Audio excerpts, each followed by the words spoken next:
स्वर्णिम भारत प्रारंभ से 1206 ईस्वी में हमने फर्स्ट पार्ट में पढ़ा था महाजनपद एवं राजस्थान के प्रमुख जनपद। द्वितीय पार्ट में हमने पढ़ा था मौर्य साम्राज्य, उसमें पढ़ा था हमने चंद्रगुप्त मौर्य, बिंबिसार, अशोक। और तृतीय पार्ट में पढ़ा था हमने अशोक के शिलालेख एवं मौर्य प्रशासन। आज हम पढ़ेंगे प्रमुख राजवंश।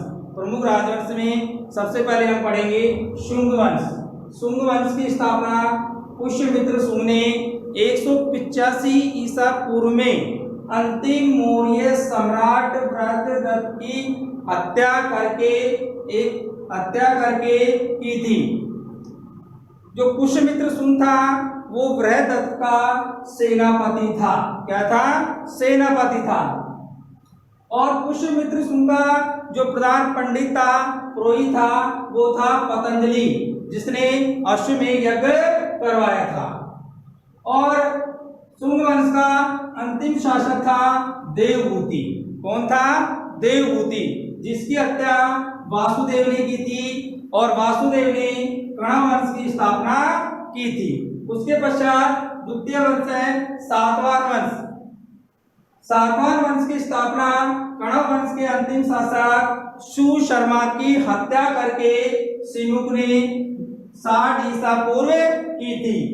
और सातवाहन वंश का सबसे प्रतापी शासक, सबसे शक्तिशाली शासक, सबसे समृद्ध शासक था गौतमी पुत्र सातकर्णी, जो सातवाहन वंश का 23वें नंबर का शासक था। और सातवाहन वंश की वास्तुकला का सर्वश्रेष्ठ उदाहरण है कार्ले का चैत्य। गुप्त वंश। गुप्त वंश का समय है 275 ईसा पूर्व से 550 ईसा पूर्व। गुप्त वंश का संस्थापक श्रीगुप्त था। गुप्त वंश का संस्थापक श्रीगुप्त था। और श्रीगुप्त के बाद उसका पुत्र घटोत्कच शासक बना, जिसने महाराज की उपाधि धारण की। घटोत्कच के बाद उसका पुत्र चंद्रगुप्त प्रथम गुप्त वंश का शासक बना और चंद्रगुप्त ने महाराजा धीराज की उपाधि धारण की। और चंद्रगुप्त प्रथम ने 319 ईस्वी पूर्व में गुप्त वंश की स्थापना की। चंद्रगुप्त ने लिच्छवी राजकुमारी कुमार देवी से विवाह किया। फिर आता है समुद्रगुप्त। समुद्रगुप्त का शासन काल है 335 ईस्वी पूर्व से 380 ईस्वी पूर्व। चंद्रगुप्त ने समुद्रगुप्त को अपना उत्तराधिकारी नियुक्त किया और समुद्रगुप्त ने दिग्विजय की नीति अपनाई। दिग्विजय की नीति का मतलब है कि संपूर्ण बात को एक सूत्र में बांधने की नीति। समुद्रगुप्त ने अपने शासनकाल में नौसेना का प्रबंध किया और नौसेना का प्रबंध करने वाला समुद्रगुप्त प्रथम शासक था। और विसेंट स्मिथ ने समुद्रगुप्त को अपनी विजयों के कारण भारत का नेपोलियन कहा है। चंद्रगुप्त द्वितीय। चंद्रगुप्त द्वितीय समुद्रगुप्त का पुत्र था। चंद्रगुप्त द्वितीय को देवगुप्त और देवराज भी कहा जाता है। चंद्रगुप्त द्वितीय ने विक्रमादित्य की उपाधि धारण की थी और विक्रमादित्य की उपाधि सत्य विजय के उपलक्ष्य में धारण की थी। उसके पश्चात समुद्रगुप्त के पश्चात कुमारगुप्त गुप्त वंश का शासक बना और इसने महेंद्रादित्य की उपाधि धारण की।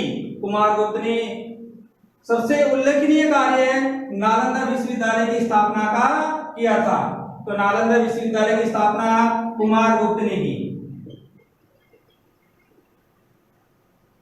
और कुमारगुप्त ने सबसे ज्यादा अभिलेख लिखवाए। और हमने कल पिछली वीडियो में बताया था कि सबसे पहले जो अभिलेख लिखवाने का कार्य किया था वो सम्राट अशोक ने किया था। कुमारगुप्त के बाद में हम पढ़ेंगे स्कंदगुप्त। स्कंदगुप्त था, उसने जो सुदर्शन झील थी उसका जीर्णोद्धार का कार्य करवाया था। जीर्णोद्धार का मतलब है जब ये सुदर्शन झील टूट गई थी तो इसमें मरम्मत का कार्य करवाया था। जीर्णोद्धार का मतलब मरम्मत का कार्य। और इसकी जानकारी हमें जूनागढ़ अभिलेख से प्राप्त होती है। और सुदर्शन झील का जो निर्माण था वो करवाया था चंद्रगुप्त मौर्य ने। स्कंदगुप्त ने हुनों को पराजित किया था। अब हम पढ़ेंगे गुप्त वंश की सांस्कृतिक उपलब्धियां। गुप्त वंश की सांस्कृतिक उपलब्धियां। गुप्त शासक थे वो वैदिक धर्म को मानने वाले थे। गुप्तों की जो राजभाषा थी वो थी संस्कृत भाषा। क्या थी? संस्कृत भाषा। गुप्त शासक चंद्रगुप्त द्वितीय के समय एक चीनी यात्री भारत आया जिसका नाम था फाहियान। क्या था? फाहियान। और फाहियान ने हो की नामक पुस्तक की रचना की। गुप्त वंश के प्रमुख विद्वान कालिदास, शूद्रक, विशाखदत्त थे। कालिदास ने कई नाटक, महाकाव्य की रचना की, जैसे अभिज्ञान, शाकुंतला, मेघदूत, ऋतुसंहार। शूद्रक ने मृच्छकटिकम की रचना की। विशाखदत्त ने मुद्रा राक्षस की रचना की। और गुप्त काल में आर्यभट्ट नामक विद्वान हुए जिन्हें दशमलव पद्धति का जनक कहा जाता है। ब्राह्मी, ब्रह्मगुप्त आदि ने गुप्त काल में ज्योतिर्विज्ञान में बड़ा योगदान दिया। गुप्त काल की स्थापत्य कला का उदाहरण अजंता की गुफाएं एवं मेहरौली का लोहा स्तंभ है, जो आज से लाखों वर्ष पूर्व खुले में धूप में होने के कारण भी उसमें आज तक जंग नहीं लगी है। गुप्तकालीन समाज। गुप्तकालीन समाज 4 वर्णों में विभाजित था। आज के समय में जाति है, पहले गुप्त काल में क्या थे? वर्ण। पहला वर्ण है ब्राह्मण, दूसरा क्षत्रिय, तीसरा है वैश्य, चौथा है शूद्र। ब्राह्मण, ब्राह्मणों को गुप्त काल में सर्वोच्च स्थान प्राप्त था। ब्राह्मण अध्ययन, अध्यापन, यज्ञ, दान दक्षिणा आदि का कार्य करते थे। क्षत्रिय, क्षत्रिय सैनिक कार्य और राष्ट्र की रक्षा का कार्य करते थे। वैश्य, वैश्य व्यापार वाणिज्य का कार्य करते थे। शूद्र, शूद्र का कार्य सेवा का कार्य था। जो शूद्र थे इनको गुप्त काल में निम्न स्थान प्राप्त था। निम्न का मतलब नीचा। गुप्त काल में धार्मिक कार्य में पति के साथ पत्नी की उपस्थिति आवश्यक थी। गुप्त काल में पर्दा प्रथा का प्रचलन नहीं था। गुप्त काल में 8 प्रकार के विवाहों का प्रचलन था और स्वयंवर प्रथा भी विद्यमान थी। गुप्त काल में पुत्र के अभाव में पति की संपत्ति पर पत्नी का अधिकार होता था। वर्धन वंश, वर्धन वंश का संस्थापक पुष्यभूति था। वर्धन वंश का संस्थापक कौन था? पुष्यभूति। और पुष्यभूति के कारण इसको पुष्यभूति वंश भी कहा जाता है। वर्धन वंश में 3 राजा हुए, प्रभाकर वर्धन, राजवर्धन, हर्षवर्धन। प्रभाकर वर्धन की मृत्यु के बाद राजवर्धन ने शासन किया और बंगाल के गौड़ शासक शशांक ने राजवर्धन का वध कर दिया।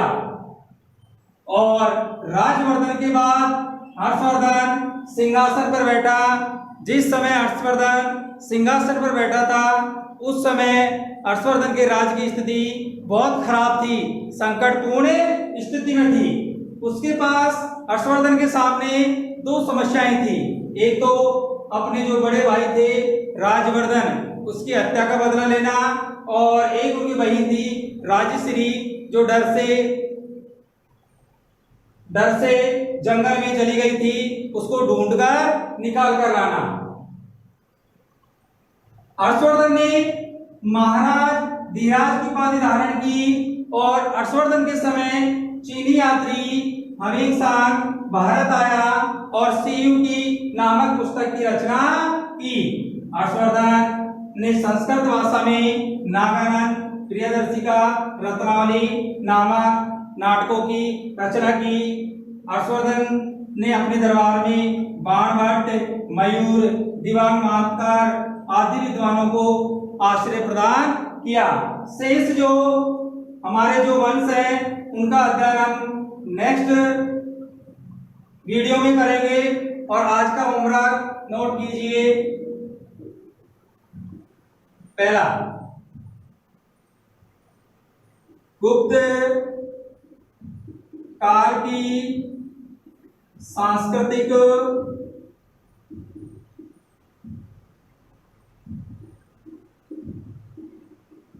उपलब्धियां व समाज,